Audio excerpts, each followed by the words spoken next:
गोरा नमः शिवाय।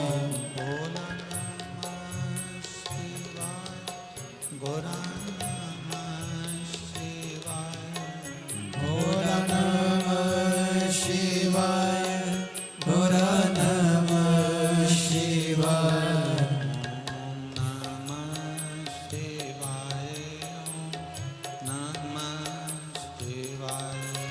गोरा नमः शिवाय, गोरा नमः शिवाय।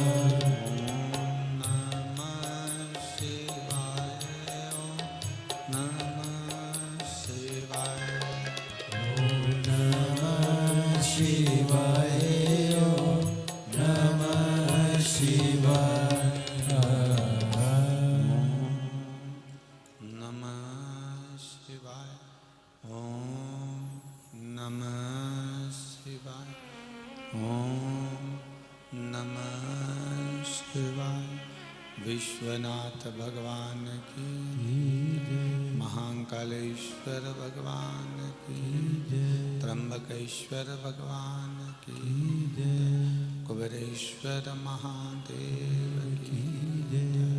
हर हर महादेव, हर हर महादेव, हर हर महादेव।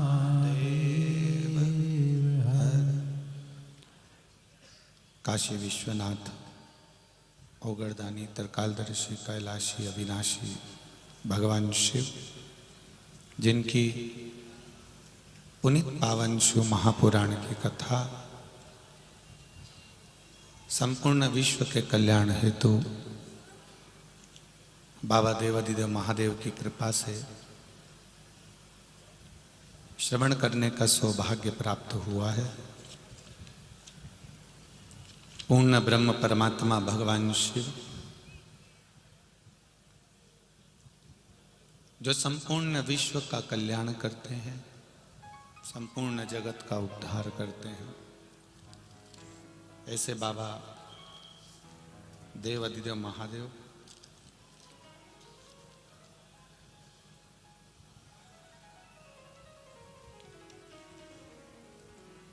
कथा का मुख्य यजमान पद श्री शिव महापुराण कथा समिति मालेगांव, जो इस पावन कथा को आयोजित कर आप और हम सबको ये मौका मिला है शिव महापुराण की कथा श्रवण करने का।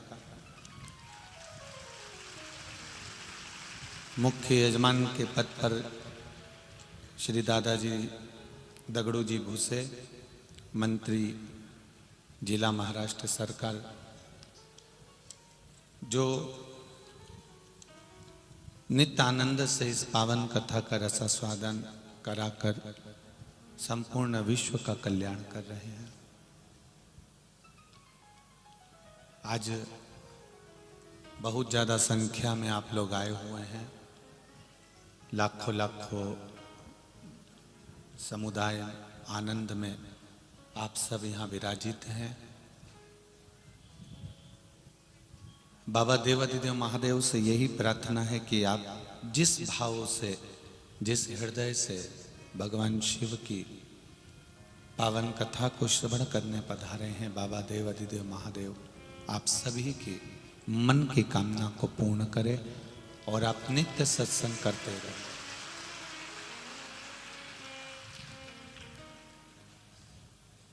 एक मनुष्य की जो देह है, मानव का जो शरीर है,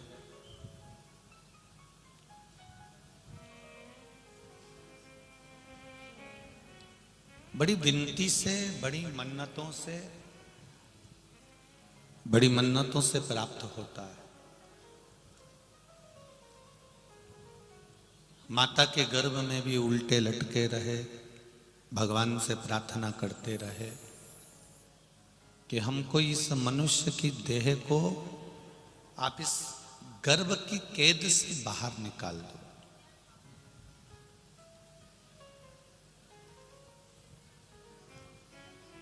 तब कहीं उस परमात्मा की कृपा हुई, दया हुई, उसकी उदारता हुई, उसकी करुणा हुई और मां के गर्भ से इस मनुष्य की देह का फिर जन्म हुआ।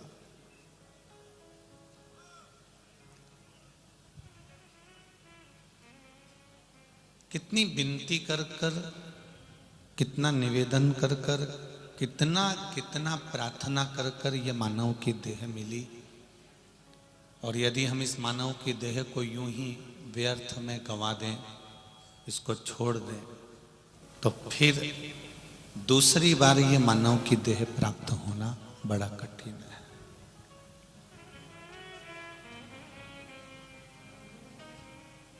एक मौका आपको मिलता है कि जाओ जरा ये काम कर कर आओ।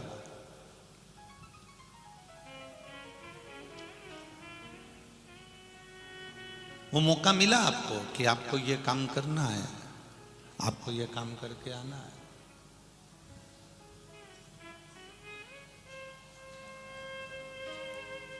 और यदि आपने वो काम नहीं किया, आपने ये स्पीकर चल रहा है सारे, आपने ये मौके का उपयोग नहीं करा,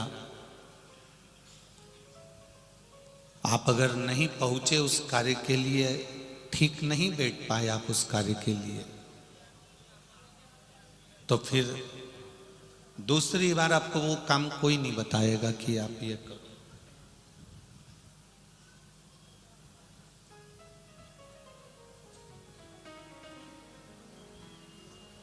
एक सरल भाषा में समझिएगा जरा, आपने किसी कंपनी को कोई काम दिया और वो कंपनी यदि आपका वो काम नहीं करती है तो दूसरी बार आप उस कंपनी को काम दोगे क्या?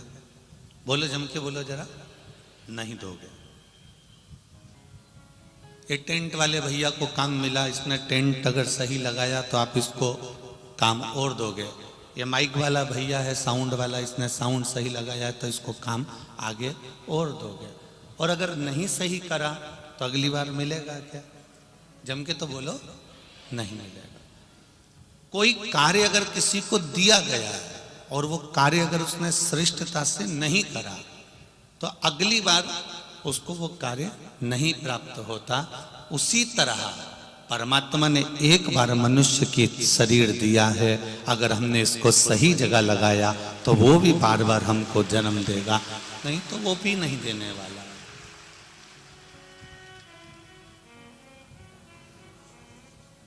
फिर वो जन्म हमको नहीं मिलने वाला, फिर वो जन्म हमको वापस प्राप्त नहीं होने वाला। फिर ये मनुष्य की देह मिली काहे को, ये मानव का शरीर मिला काहे को?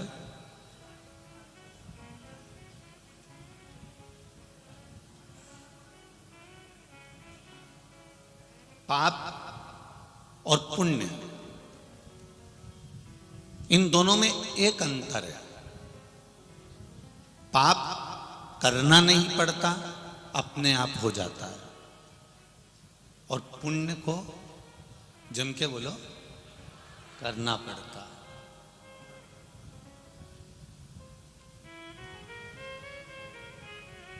पाप को करना नहीं पड़ेगा, आपको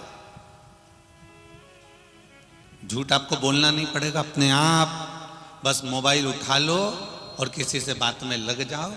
उस बीच में आप एक टेप रिकॉर्डर अपने पास में रखो कि उस बीच में तुमने कितनी बार झूठ बोला, अपने आप निकल जाएगा, अपने आप, उसको निकालना भी नहीं पड़ेगा, अपने आप।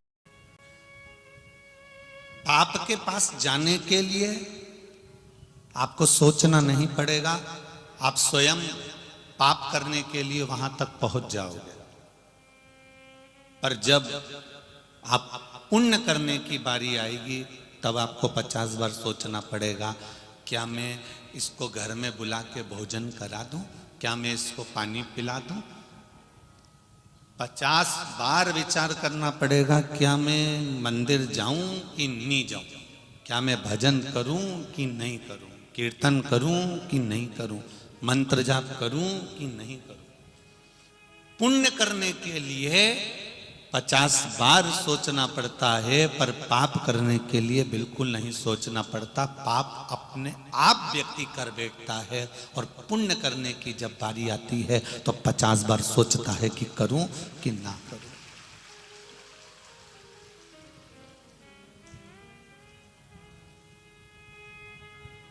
दुकान जाने के बाद वापस घर आते हो, नौकरी करने के बाद वापस घर आते हो, सब्जी लेने के बाद वापस घर आते हो, सामान लेने के बाद वापस घर आते हो।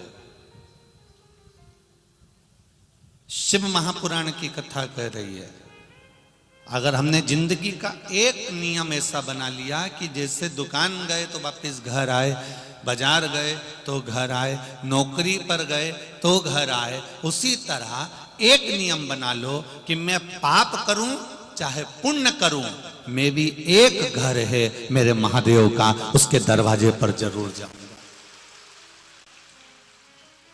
हम पहले भी कथा में कहे, आज फिर आप लोगों से कहते हैं, जितने लोग आस्था चैनल पर सुन रहे हैं, फेसबुक यूट्यूब पर सुन रहे हैं, पुण्य श्री शिव महापुराण की कथा इस मालेगांव की पावन धरा से चल रही है। आप अपने स्थान पर बैठकर जो कथा सुन रहे हैं, एक बात का स्मरण रखना, बच्चा यदि नाली में गिर जाता है, गटर में गिर जाता है, कीचड़ में गिर जाता है, खड्डे में गिर जाता है, लोग उसको निकाल देंगे पर उसके कपड़े नहीं बदलेंगे। बदलेंगे क्या? नहीं बदलेंगे। लोग उसको गोदी में बिठाएंगे क्या? नहीं बिठाएंगे। लोग उसको गले से लगाएंगे क्या? नहीं लगाएंगे, क्योंकि वो गटर में गिर गया, वो कचरे में गिर गया, वो खड्डे में गिर गया। पर बच्चा खड्डे में गिरा, पूरा कीचड़ में लदा, लूम है, पूरा गटर के पानी में, बेकार पानी में लदा, कपड़े बेकार हो गए हैं। और अगर वो माँ के पास पहुंच गया, पिता के पास पहुंच गया, तो माता पिता उसके कपड़े नहीं देखेंगे, सबसे पहले उसको गले से लगा लेंगे कि मेरा बेटा आया है, ये मेरा पुत्र आया है। माता पिता उसको अपने हृदय से लगा लेंगे कि मेरा ये पुत्र आया हुआ है। उसको कपड़े नहीं दिख रहा है, उसको अपना पुत्र दिख रहा है, उसको अपना बेटा दिख रहा है। उसी तरह जैसे गटर में पड़े हुए बच्चे को माता पिता गले से लगा लेते हैं, उसी तरह से पाप कर्म में अगर कोई लिप्त भी हो गया है, तो भी अगर वो शिव की शरण में गया है, तो शंकर उसको गले से लगा ही लेते हैं।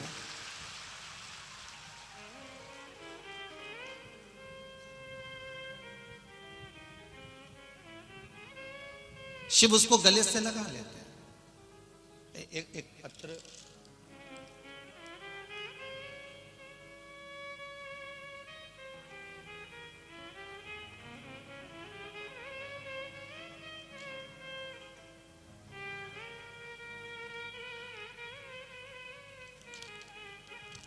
इसको पत्र लिखने के लिए कोई कागज नहीं मिला, इसलिए पत्तल पे लिखा है।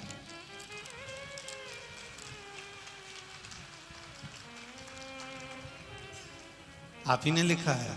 हाँ, दोनों हाथ हिला दो एक बार। श्री शिवाय नमस्तुभ्यम। पत्तल पे पत्र लिखा है, उसमें लिख भी दिया। मेरे पास में कागज नहीं था, मैं जब मालेगांव पहुंच गई तब मुझे पत्र लिखना था और मैं घर पे लिखना भूल गई थी, इसलिए यहां से पत्तल मांग के लिख दिया है। मैं रत्न किरण पाटिल जलगांव महाराष्ट्र से आई हूं गुरुदेव। मेरा मन का अनुभव और मेरे परिवार का अनुभव बताना चाहती हूं। मेरे पति किरण पाटिल गलत आदतों में लग गए थे, बहुत ज़्यादा परेशान थे, व्यसन में, मदिरा आदि सभी कर्म में डूब गए थे। मैं गलत चीज़ों में वो पड़ गए, मैं बड़ी परेशान थी। इतनी तकलीफ जीवन की मैंने कभी जिंदगी में नहीं देखी कि इतनी गलत आदत में कैसे पड़ गए। पशुपति व्रत करना प्रारंभ करा, देवाधिदेव महादेव से विनती करना प्रारंभ करी, शिवजी पे चढ़ा हुआ जल रोज एक लोटा चढ़ाती और लाकर उनको दे देती। बाबा की कृपा से आज बाबा ने उनको संभाल लिया और गलत आदत से बाहर निकल गए। ये मैं बाबा को प्रार्थना करती हूँ। साथ में आए हैं क्या? अच्छा, साथ में आए। पाटिल जी बहुत बहुत साधुवाद। जो देवाधिदेव महादेव की इस पावन कथा का असर आपको हुआ और आपके सुधरने से आपका परिवार संवर गया और आज इतनी खुशियां आपके परिवार में आपने दी है। केवल आपने व्यसन को छोड़कर, गलत आदतों को छोड़कर अपने परिवार को जो खुशी दी है वो खुशी का ठिकाना तो मेरा महादेव भी नहीं जान सकता। इतनी खुशी आपने अपने परिवार को दिया। बहुत बहुत साधुवाद जो आपने अपने दिल की बात कहने में, और पाटिल जी आपको भी अपनी गलती बाबा के सामने प्रस्तुत करने में कितना सुंदर भाव आपके सामने आया, उसके लिए साधुवाद, बहुत बहुत साधुवाद। बैठिए। हर हर शिव कृपा इसी को कहते।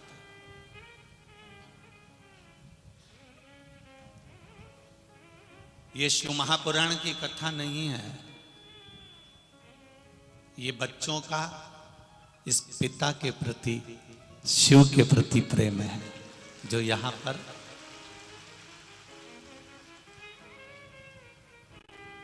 आपके हृदय से आपने जो बाबा से कहा है, बाबा ने जो आपके लिए करा है। तेरी कृपा बिना न हिले एक वीणु लेते हैं श्वास, तेरी कृपा से तनु तनु बखान क्या करूं मैं, राखों के ढेर चपटी बबूत में खजाना कुबेर का। दिल से आप देवाधिदेव महादेव से जो कह रहे हैं, भाव से आप जो बाबा से कह रहे हैं, मन से जो आप बाबा से विनती कर रहे हैं, वो शिव स्वीकार करता है। आप शंकर भगवान के मंदिर में एक लोटा जल चढ़ाने जा रहे हो, ये केवल जल चढ़ाने नहीं जा रहे हो। घर का पानी कलश में भरकर, लोटे में भरकर शिवजी को जब चढ़ाते हो, तो ये समझना अपने घर की बात आप किसी दूसरे को नहीं बताना चाहते, आप अपने घर की बात अपने पिता महादेव को बताना चाहते हो। जल चढ़ाना मतलब अपने दिल की बात, अपने घर की बात देवाधिदेव महादेव से जाकर कह देना, भगवान शिव से जाकर कह देना। और जब अपने हृदय की बात अपने पिता से, अपने हृदय की बात अपनी माता से, अपने हृदय की बात जब अपने गुरु से, घर के बुजुर्ग से, घर के बड़ों से जब कहते हैं, तो कोई ना कोई निर्णय घर के बड़े बुजुर्ग, माता पिता, गुरु उस निर्णय को जरूर निकाल कर दे देते हैं कि तुम्हारे जीवन में यह होगा, निश्चित है।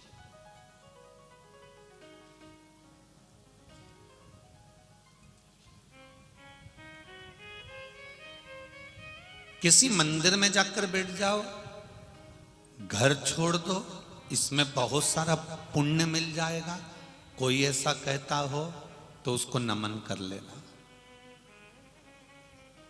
कोई तुमसे कहे कि गोदावरी के तट पर जाकर बैठ जाओ, कृष्णा के तट पर जाकर बैठ जाओ, गंगा के घाट पर जाकर बैठ जाओ, नर्मदा के घाट पर जाकर बैठ जाओ, घर परिवार छोड़ दो, काम धंधा छोड़ दो, पुण्य मिल जाएगा, तो उसके चरण धो लेना कि हमसे नहीं बनेगा। ये हमारे बस की बात नहीं है।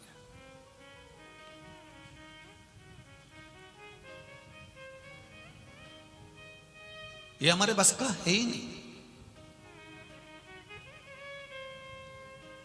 घर छोड़ देने से क्या पुण्य मिल जाता है? परिवार छोड़ देने से क्या पुण्य मिल जाता है? कुटुंब, परिवार, घर, नाते रिश्ते, ये छोड़ देने से पुण्य की प्राप्ति नहीं होती है। पुण्य की प्राप्ति तब होती है जब हम परिवार में रहें, घर में रहें, परिवार के साथ में रहें, और कोई हमारे दरवाजे पर अतिथि आ गया, हमारे दरवाजे पर कोई भूखा आ गया, कोई प्यासा आ गया, किसी को किसी चीज की जरूरत है, हम घर में रहकर भी परमार्थ का कार्य जब करते रहें, तो समझ लो कि तुम पुण्य को एकाग्रित करते जा रहे हो, पुण्य को आप अर्जित करते चले जा रहे हो।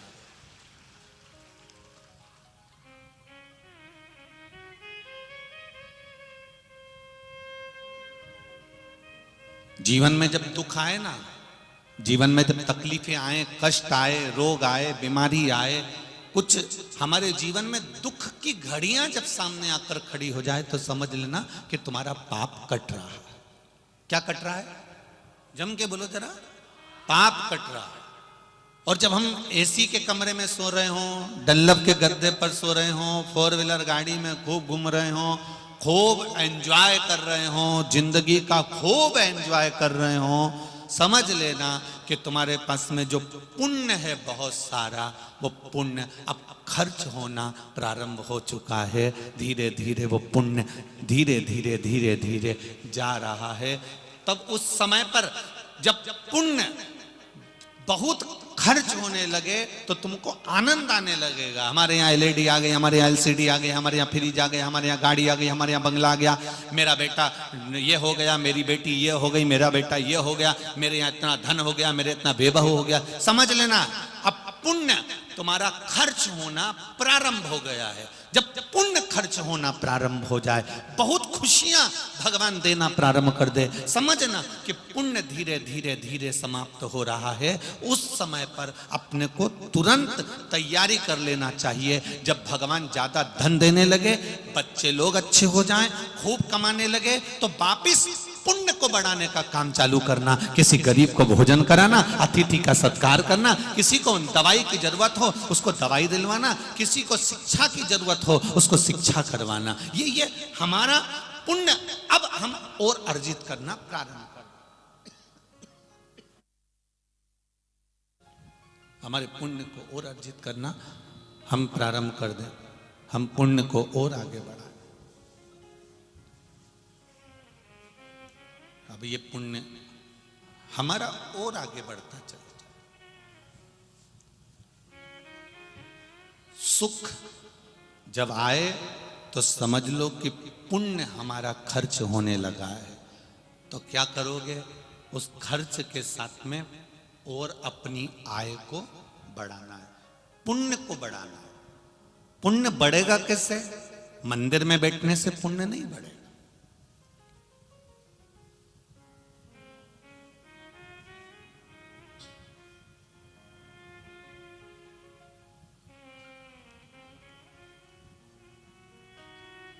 मंदिर में बैठने से पुण्य नहीं बढ़ेगा।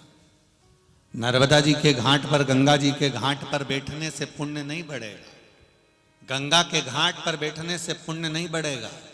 माला लेकर बैठने से पुण्य नहीं बढ़ेगा। पुण्य कब बढ़ेगा? जब आप किसी साधारण व्यक्ति के काम आ जाओ, किसी के दुख की घड़ी में आप पहुंचकर कुछ अच्छा कर कर उसके चेहरे पर स्माइल दे दो, समझ लो कि आपने पुण्य कमा लिया। आपने पुण्य कमाया।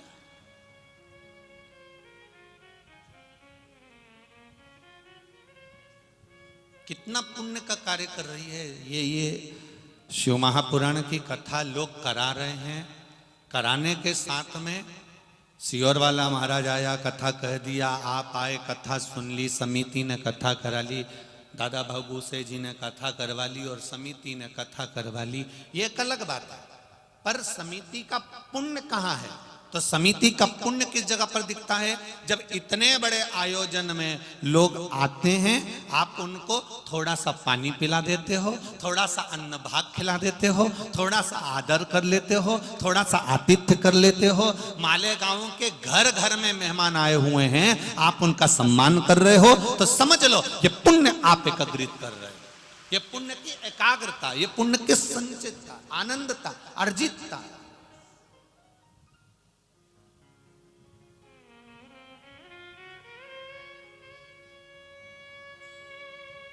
कोई मोटरसाइकिल पे आ रहा है, कोई रिक्शे में आ रहा है, कोई लोडिंग ऑटो में आ रहा है, कोई बस में आ रहा है, कोई गाड़ी में आ रहा है, कोई ट्रक में आ रहा है। जब ट्रक वाला ट्रक चला के ला रहा है, उसको मालूम है पूरी यात्री बैठे हुए हैं। ट्रक वाले ने एक जगह पर गाड़ी को रोक दिया और रोक कर कहा रुको रुको, यहाँ पर पानी अच्छा मिल रहा है, सब पानी पी लो। उतरो जल्दी से, अपन चलेंगे भी कथा में। सब पानी पियो। जैसे ही सब उतरे और उतर कर सबने पानी पिया। पानी इनने पिया, पर पुण्य उस ट्रक चलाने वाले को मिल गया कि उसने पानी पिलवा दिया। कोई प्यासा भी था, कोई प्यास से बिलख भी रहा था, उसको लग भी रही थी प्यास, पर रुक नहीं रहा था कि वहां जगह नहीं मिलेगी, जल्दी चलना है, जल्दी चलना है, जल्दी चलना है, मालेगांव पहुंचना है, कथा में जाके बैठना है। आगे आज रविवार अलग है, लाखों लोग आए हैं, कहीं अपन आगे बैठ जाएंगे, व्यवस्था कर लेंगे। तो वो जल्दी के चक्कर में प्यासा भी रह रहा था। पर उस ट्रक वाले ने कहा मेरे को थोड़ा सा काम है, मैं काम कर रहा हूं, तुम सब उतरो। सामने नल लगा है, हापसी लगी है, हेड पंप लगा हुआ है, बावड़ी है, कुआं है, पानी पी लो। और सब ने पानी पिया, सब संतुष्ट हो गए। उसका पुण्य उस ट्रक वाले को मिल गया, उसका फल। तो यहाँ मालेगांव के जितने लोग यहाँ पर, कोई आरओ का पानी पिला रहा है, कोई बिस्कुट खिला रहा है, कोई नाश्ता करा रहा है, कोई पानी दे रहा है, कोई भोजन करा रहा है, कोई ठहरने की व्यवस्था कर रहा है, जो जिस भाव से व्यवस्था कर रहा है, वो पुण्य आपके खाते में बढ़ गया है। अब वो समाप्त होने वाला है, अब वो समाप्त नहीं होने वाला।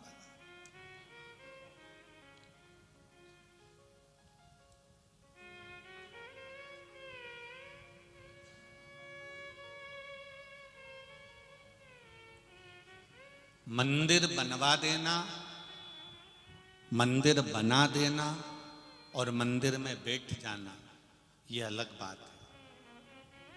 पर उस मंदिर में पीने के पानी की कहीं व्यवस्था करवा देना, कहीं नल लगवा देना, कहीं लोगों के आने वाले यात्रियों के लिए कोई सुविधा की चीज लगवा देना, वो चीज जो यात्रियों की सुविधा के लिए लगवाई गई है, लोगों के लिए जल की व्यवस्था करी गई है, लोगों के लिए कोई दूसरी व्यवस्था यात्रियों के लिए मंदिर में करी गई है, किसी के द्वारा कोई चीज लगा दी गई है, समझ लो वो पुण्य का एक काम तुमने जिंदगी में कर लिया, वो अटल हो गया, अजर।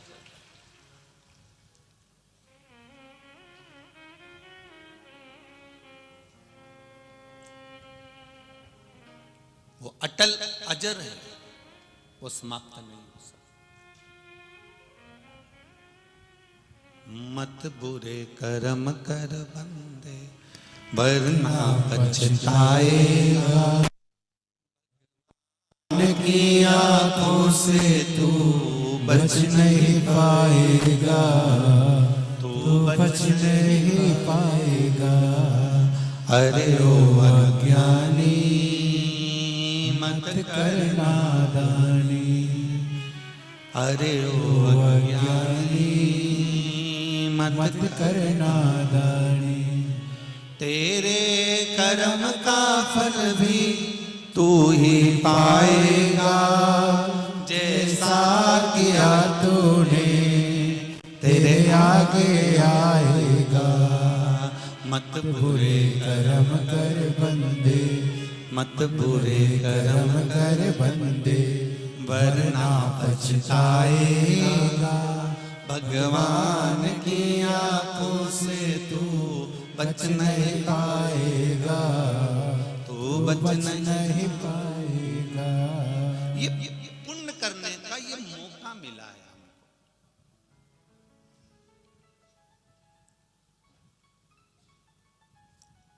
जाने से पहले, प्राण छूटने से पहले कोई एक अच्छा कार्य अपनी जिंदगी में कर कर जाना, वो पुण्य का कार्य कर कर जाना। एक पुण्य का कार्य ये भी है बिना पैसे का, बिना धन का। तुम भी सुन लो और अपने पड़ोसियों से भी कह दो, एक पुण्य का कार्य ऐसा है जो बिना पैसे का है, और उससे जो पुण्य मिलता है उसके बराबर दुनिया का कोई पुण्य नहीं है। वो पुण्य का कार्य है एक बेलपत्री का पेड़ लगा देना, ये सबसे बड़ा पुण्य का। एक वृक्ष लगा देना, एक वृक्षारोपण कर देना। और केवल ऐसा वृक्ष मत लगाना जैसा आज के लोग लगाते हैं, 25 लगा दिए, 25 दिन बाद उनको बकरी खा गई। ऐसा वृक्षारोपण नहीं चाहिए।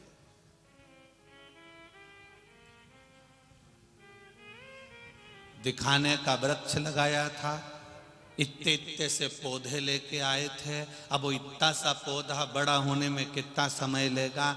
अगर वृक्षारोपण करना ही था तो थोड़ा सा वृक्ष बड़ा लेकर आते, उसके पास में जाली लगाते, रोज पानी डालने वाले को लगाते, तो कम से कम 25 वृक्ष में से अगर 5 वृक्ष भी बड़े हो जाते तो जिंदगी भर का पुण्य प्राप्त हो जाता। हमने पेड़ भी लगाए तो इतने से लगाए, छोटा छोटा। बकरी को थोड़ी ना मालूम है कि ये कौन ने लगाया, बकरी को तो पेड़ से मतलब था, खा गई।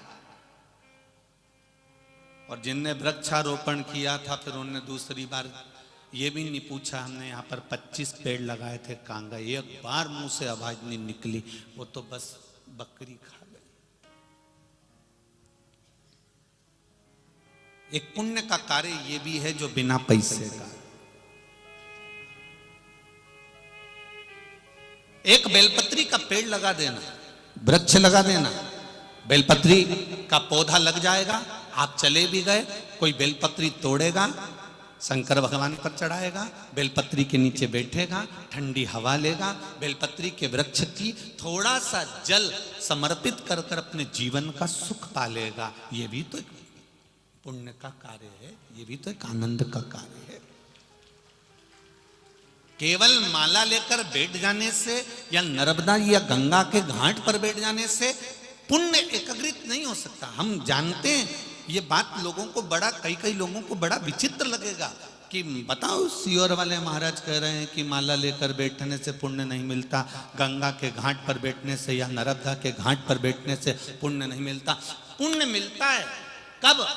जब उस गंगा के घाट पर आप बैठे हो और गंगा नदी में अगर कोई पॉलीथीन डाल रहा है, गंगा नदी में कोई कचरा डाल रहा है, गंगा नदी में कोई बेकार चीज डाल रहा है, और आप खड़े होकर उसी समय पर रोक दो कि तूने गंगा के जल में कैसे डाल दिया, अब मत डाल देना, और तुरंत उसमें से कचरा निकाल कर तुमने एक ओर ले जाकर पटक दिया, तो माला से बड़ा पुण्य आपको उस जगह पर प्राप्त हो जाए।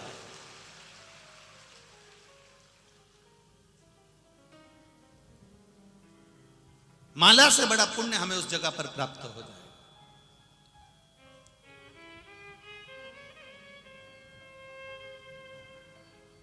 पुण्य की प्राप्ति का साधन है हमारे पास। पुण्य की लड़ाई आज की नहीं है। पुण्य की लड़ाई तो भगवान कृष्ण के समय पर महाभारत में भी हुई थी।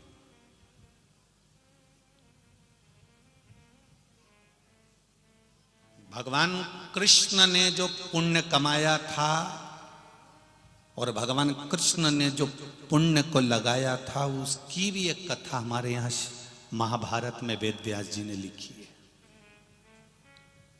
महाभारत का उद्योग पर्व, महाभारत में अलग अलग पर्व लिखे हुए हैं, उसमें उद्योग पर्व, उसमें वर्णन आता है कृतवर्मा का।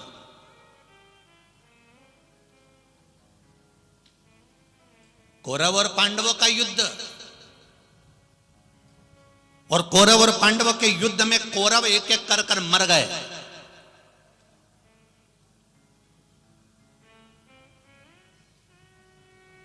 पांडव जीवित थे, धृतराष्ट्र जीवित थे, गांधारी जीवित थी, कृतवर्मा जीवित थे, कृपाचार्य जी जीवित थे।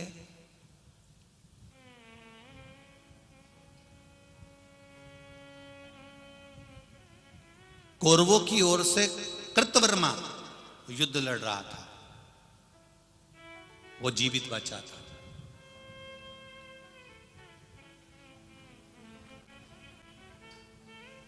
कौरवों की ओर से युद्ध लड़ने वाला कृतवर्मा, इधर पांडव जीवित थे। दुर्योधन मर गया, उसके 99 भाई मर गए, पर युद्ध समाप्त नहीं हुआ, युद्ध चलता रहा।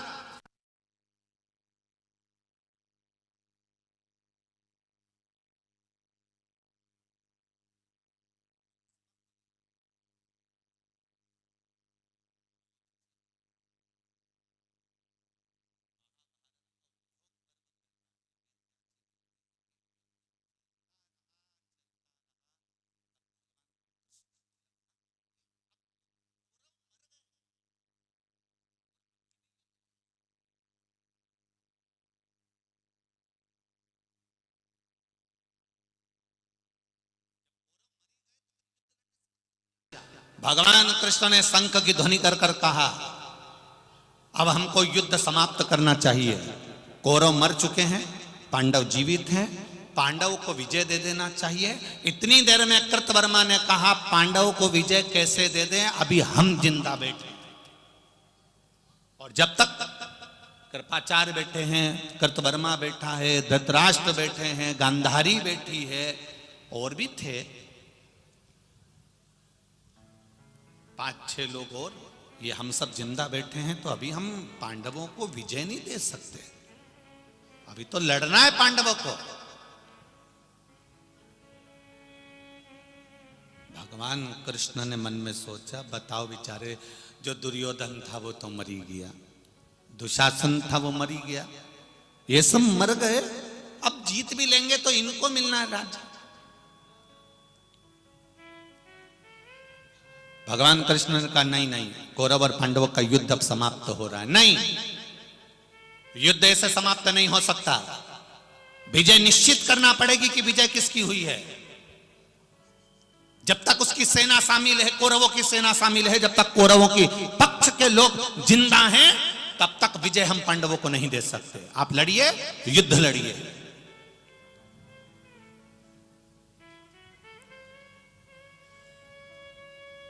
भगवान कृष्ण ने कौरवों के जीवित जितने लोग थे उनको बिठाया, पांडवों के जीवित लोगों को बिठाया, और निर्णय ये लिया भगवान कृष्ण ने, कल युद्ध होगा और वो आखिरी युद्ध होगा। 3 बाण पांडवों की ओर से चलाए जाएंगे और 3 बाण कौरवों की ओर से चलाए जाएंगे। ये 3 बाण जो पांडवों की ओर से चलेंगे, जो कौरवों की ओर से चलेंगे, इसके बाद जिसकी जीत हो गई हो गई, कोई मर गया तो मर गया, और अगर नहीं मरा तो यह माना जाएगा कि युद्ध यहां समाप्त किया जाता है। उसके बाद धृतराष्ट्र और गांधारी जिसको चाहें सिंहासन पर बिठा सकते हैं। अब 3 बाण पांडवों को चलाना है और 3 बाण कौरवों को चलाना है। अब कौरव तो कोई बचे नहीं थे, केवल कृतवर्मा, कृपाचार्य आदि जो बचे थे बस वही थे।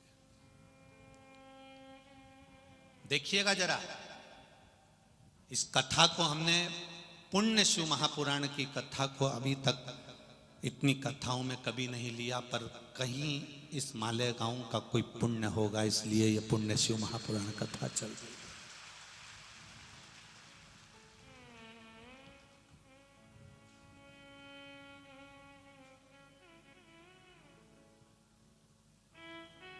इस मालेगांव की धरा पर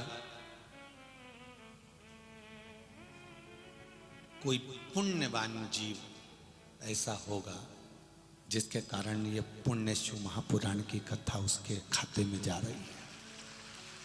विचार करिएगा जरा।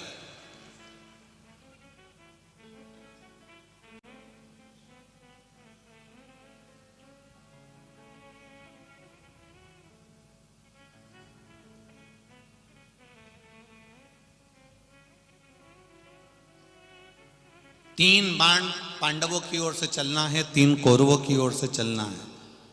भगवान सुबह का समय था, रथ पर तैयार होकर बैठ गए। अर्जुन ने रथ साध लिया, सामने कौरवों की सेना थी, कृपाचार्य थे, कृतवर्मा थे, सब थे। इधर पांडवों की सेना में पांडव थे और इनके साथ के भी थे। भगवान ने कहा, आज आखिरी युद्ध है, जीतना तो है, चाहे कुछ भी हो जाए, कुछ भी हो जाए। अब जरा ध्यान लगाना इस महाभारत के इस उद्योग पर्व पर। अगर आपके यहाँ महाभारत की पुराण, महाभारत की पोथी हो तो पढ़ना उस उद्योग पर्व को।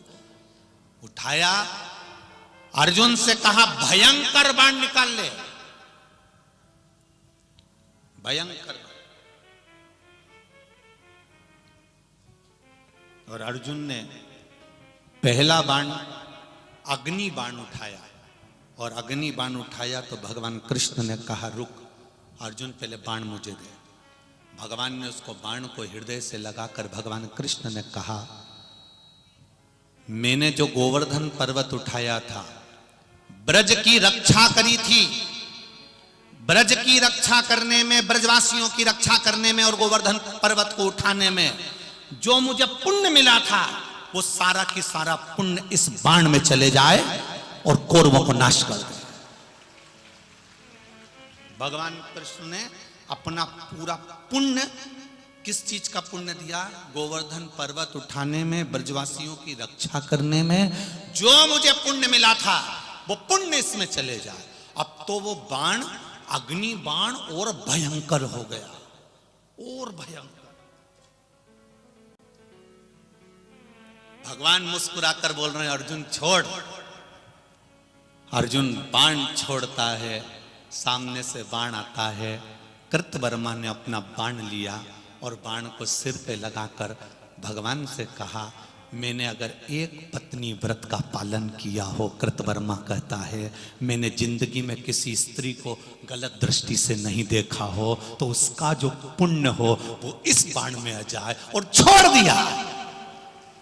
भगवान कृष्ण का बाण पीछे और कृतवर्मा का बाण आगे था। केवल किसी नारी को कृतवर्मा ने कभी गलत दृष्टि से देखा ही नहीं था। अब बताओ, ब्रजवासियों के प्राण बचाने से जो पुण्य मिला था, उससे बड़ा पुण्य था किसी नारी को गलत दृष्टि से नहीं देखने में। यह पुण्य मेरे भारत भूमि का पुण्य था। यह पुण्य मेरे भारत भूमि का प्रथम पुण्य था। मेरे भारत का इतिहास कहता है, मेरे भारत की भूमि का एक आनंद कहता है, मेरे भारत भूमि का ये आनंदमय पुराण शास्त्र कहते हैं कि अपनी दृष्टि से कभी किसी नारी को गलत दृष्टि से मत देखो। एक नारी को कभी गलत दृष्टि से मत देखना। लंकाधिपति रावण ने नारी को गलत दृष्टि से देखा था, पूरा कुल डुबोकर बैठ गया था। कौरवों ने द्रौपदी को गलत दृष्टि से देख लिया था, पूरा कुल डुबोकर बैठ गए थे। एक भीष्म पितामह भी भगवान की गोद में बैठना चाहते थे। भीष्म के पितामह का भी एक इच्छा थी कि मेरे प्राण भगवान की गोद में छूटे। कितने बड़े प्रतिज्ञावान थे, कितने बड़े प्रतिज्ञावान, जिन्होंने प्रतिज्ञा करी थी कि जीवन भर कुंवारा रहूंगा, शादी नहीं करूंगा, नहीं करी शादी, जीवन भर कुंवारे रहे। उसके बाद उनका कितना बड़ा पुण्य होगा, कितना प्रबल पुण्य होगा, जिन्होंने जीवन भर कुंवारे रहे, जीवन भर कुंवारे। तो उनको अंतिम इच्छा उनकी थी कि भगवान की गोद में मरूं, पर मरे कहां? बाणों की सैया पर मरे। भगवान कृष्ण ने पूछा, भीष्म पितामह क्या हुआ? पितामह कहते हैं, मैं बाणों के सैया पर मर रहा हूं।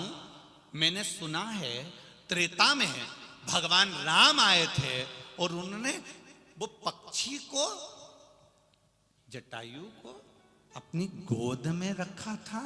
अंतिम संस्कार मेरे राम ने किया था।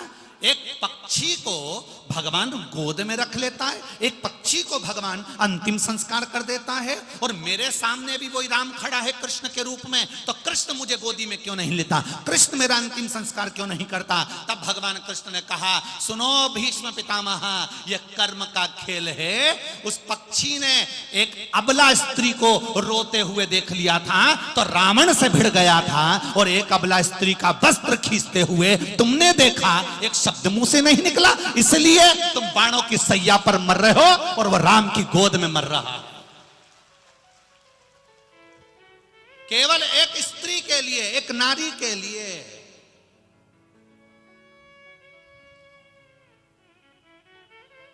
वो जीजाबाई भोसले, छत्रपति शिवाजी की माता, अपने पुत्र छत्रपति शिवाजी से कहती है, सुन छत्रपति शिवाजी, तेरा नाम छत्रपति इसलिए कहती हूं क्योंकि मेरी छत्र और छाया में तू पलकर बड़ा हुआ है। पर इस माता के दूत को लजा मत देना रे छत्रपति शिवाजी, सुन ले अच्छे से। एक मां जीजाबाई खड़े होकर, जिसका पति चले गया हो, जिसका बड़ा पुत्र चले गया हो, वो जीजाबाई अपने शरीर को त्याग रही है, पति के साथ सती होने जाती है। पर सती होने से पहले जब शिवाजी का चेहरा देखती है, 14 साल का मात्र शिवाजी 14 वर्ष के हैं, और 14 वर्ष के शिवाजी को जब जीजाबाई देखती है तो उसके आंखों में आता है कि मैं पति के लिए सती हो रही हूं, एक तरफ मेरा 14 साल का बेटा है, क्या करूं। तब पुत्र शिवाजी ने अपनी मां को पुकार कर गले से लगा लिया, मां मुझे किसके सहारे छोड़कर जा रही है, तेरे आंचल की छत्र मुझ पर रखना। तब जीजाबाई ने, पति के साथ सती नहीं हुई है जीजा, फिर अपने पुत्र के लिए छत्र बनकर 24 घंटे चली है जीजा।